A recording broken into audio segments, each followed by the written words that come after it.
பார்வதியின் கன்னத்தில் அறைந்த சிவபெருமானை பற்றி உங்களுக்கு தெரியுமா? கைலாயத்தில் ஒரு நாள் பார்வதி சிவபெருமானிடம், உங்கள் கோபம் உண்மையிலேயே இத்தனை பயங்கரமா என்று சிரித்தபடி கேட்டாள். அதே நேரத்தில் ஒரு அசுரன் தனது தவத்தின் பலத்தால் உலகத்திற்கு துன்பம் கொடுக்கத் தொடங்கினான். அவனை மன்னிக்க வேண்டும் என்று பார்வதி வேண்டிக் கொண்டாள். ஆனால் உலகத்தை காப்பாற்ற வேண்டிய தருணம் வந்தபோது சிவபெருமான் உக்கிர ரூபம் எடுத்து அசுரனை அழிக்க முனைந்தார். அந்த வேகத்தில் பார்வதி இடையில் நின்றாள். சிவன் உக்கிர கோபத்தில் பார்வதியை பார்த்தார்.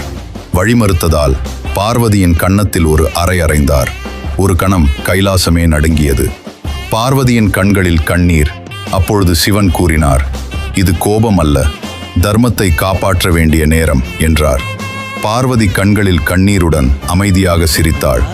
உங்கள் கோபமும் கருணையே என்றாள். அந்த தருணம் உலகிற்கு ஒரு உண்மையை உணர்த்தியது. சிவனின் உக்கிரமும் கூட இறுதியில் பாதுகாப்பிற்கான அருளே.